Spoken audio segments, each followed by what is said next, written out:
नाजरीन, drama serial समझौता में नरगिस कहती है, देखो तुम्हारे पापा ने मुझे जिम्मेदारी दी है कि उनकी गैर मौजूदगी में मैं उनके बिजनेस के, उनके ऑफिस के मामलात को मैं देखूं, और मैं नहीं चाहती कि तुम कोर्ट कचहरी के चक्रों में पड़कर अपना टाइम और पैसा खर्च करो।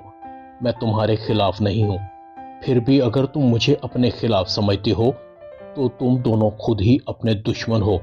इससे ज्यादा मैं तुम्हें और कुछ नहीं कह सकती। असद कहता है, मैं आपको देख लूंगा, मैं देखता हूँ आज आप ऑफिस कैसे जाती हैं। हम अपने हक पर आपको कब्जा नहीं करने देंगे।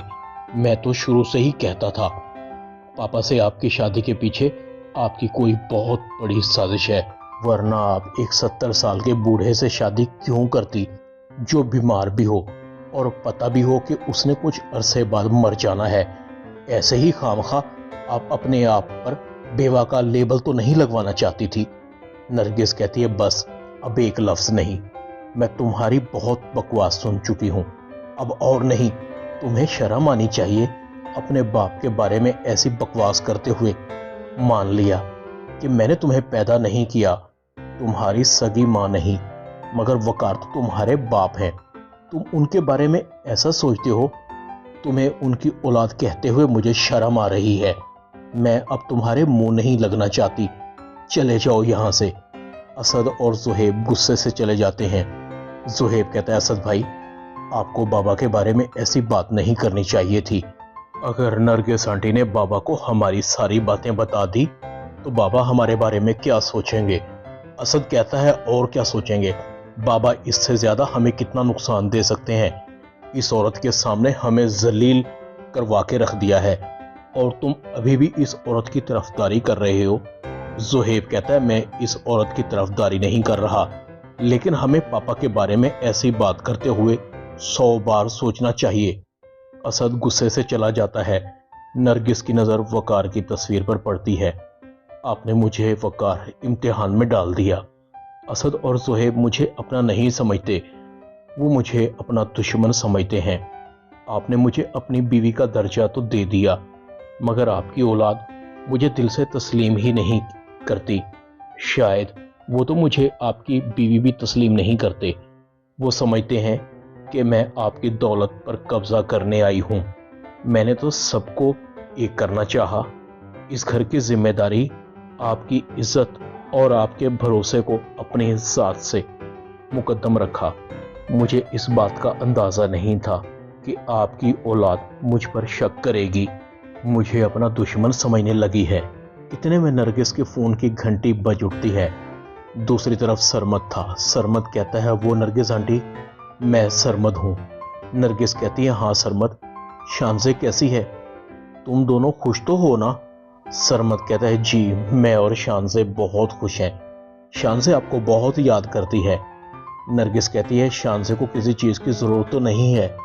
सरमद फौरन कहता है, अरे नहीं आंटी, शानज़े को किसी चीज की जरूरत नहीं है, बस थोड़ा परेशान है।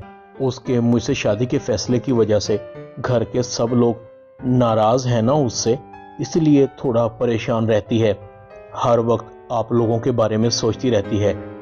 नरगिस कहती है, हाँ शानज़े को कहना कि वो ज्यादा परेशान ना हो। वकार जब वापस आएंगे तो मैं उनसे बात करूंगी।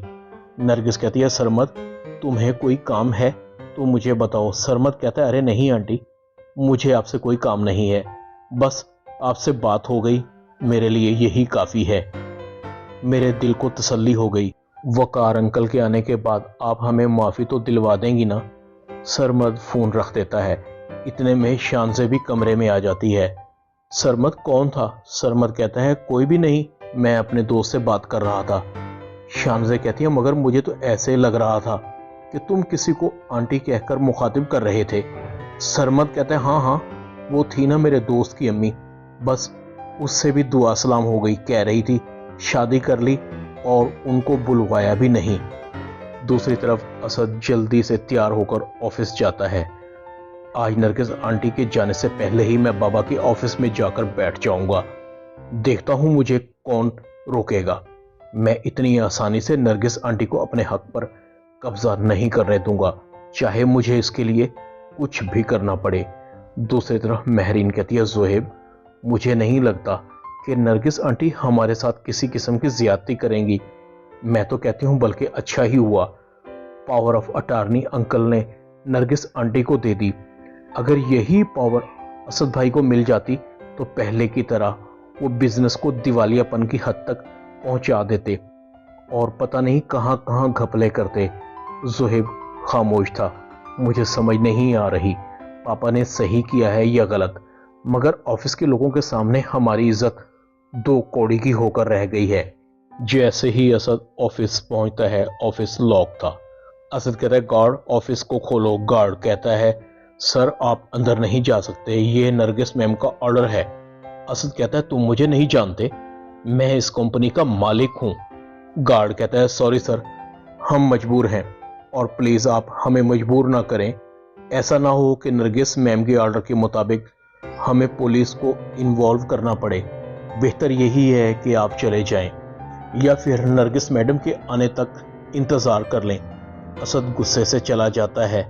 मैं तुम सबको देख लूंगा, तुम सब अपनी औकात से बाहर हो गए हो, कंपनी के मालिक को पुलिस की धमकी देते हो। ड्रामा समझौता में इतना ही। चैनल को सब्सक्राइब कर दें। शुक्रिया।